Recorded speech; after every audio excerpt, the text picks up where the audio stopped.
But the Pentagon isn't the only prospective winner in Trump's new budget. Turns out the world's richest man could find himself getting even richer.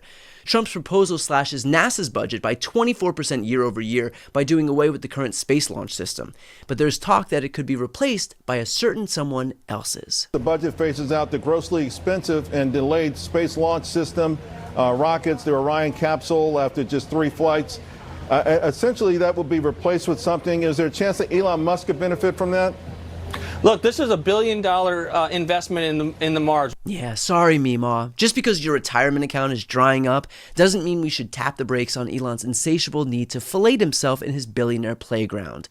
But if the DoD and Elon are making out like bandits, surely this will be a boon for the agencies that keep Americans healthy. Major cuts to the NIH and CDC. Oh. Guess there's no more money for our health agencies now that we've spent it making sure that Musk can turn a profit on a second planet. The reality is that Donald Trump has proposed halving the budgets for the National Institutes of Health and the Centers for Disease Control. But don't worry, when that measles outbreak spreads to your town, we've got plenty of money to just bomb the problem away. Trump's proposed cuts will strike a blow to low-income housing assistance, to food stamp programs, and even wipes out $4.1 billion to the Low-Income Home Energy Assistance Program, which helps low-income Americans pay their heating and cooling bills. Because apparently, Donald Trump is the only guy who thinks Ebenezer Scrooge was a piece of shit at the end of the book. I mean, honestly, the lack of shame never ceases to amaze me. Trump routinely brags that he wants all Americans to win, but he's clearly making victory a hell of a lot easier for the wealthy. Low-income Americans will be hit the hardest by these cuts, and they're also the ones who will be hit the hardest by Trump's tariffs. But the way he sees it, that's a price that he's simply willing to have them pay. Somebody said, oh, the shelves are going to be open. Well, maybe the children will have $2 instead of $30, you know? And maybe the $2 will cost a couple of bucks more than they would normally. Man, no wonder Trump is beefing up the Pentagon's budget. They're going to need it for this war on Christmas. Just so I understand here, Trump was so concerned that department stores weren't saying Merry Christmas anymore, so his fix was to make sure no one could afford to go inside of any of them? And look, I'm no marketing genius like Donald J. Trump, but I have some doubts about the potency of "you can't have any gifts this year" as a campaign slogan for Republicans. The reality is that this man has no clue as to the level of suffering he has inflicted upon low-income Americans. It's less their doll count and more their dollar count. The people who will suffer most from Trump's budget cuts are the ones he uses as avatars for the struggle that he and his cronies have never nor will ever have to endure.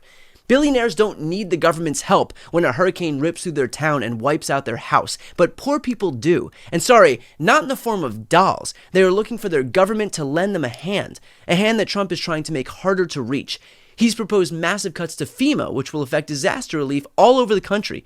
Pretty ironic considering the one type of relief this administration could really use is disaster relief. $163 billion that would be cut from agencies like the Department of Education, which of course the president has moved to completely dismantle. And look, I get it. If you destroy the ability of Americans to get a good education, they can't do the math on how badly this president is screwing them over. And again, these cuts are not even-handed by any stretch of the imagination. Trump wants to cut $49 million from the Education Department Office for Civil Rights, $4.5 billion from K-12 and Title I programs, which help low-achieving students, especially in high-poverty schools, and $691 million for foreign students to attend the U.S. institutions.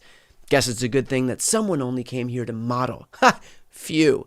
Donald Trump's actions are nothing less than a complete remaking of America, one that lifts up the wealthy and holds down the poor. But he has a choice to make. Will he destroy this country's programs through his reckless tariffs, or is he going to do it by cutting funding to essential jobs that provide safety and security to our nation? My guess? He'll do both.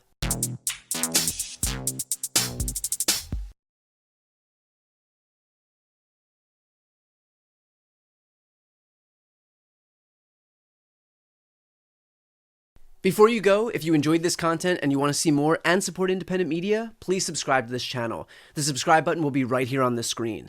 But second, the reality is that we are now in a political environment where this administration can lean on any of the social media platforms to suppress certain voices if they don't like critical coverage. That means my longevity here is in the hands of a few tech billionaires who are already making it clear that they are willing to cater to this administration.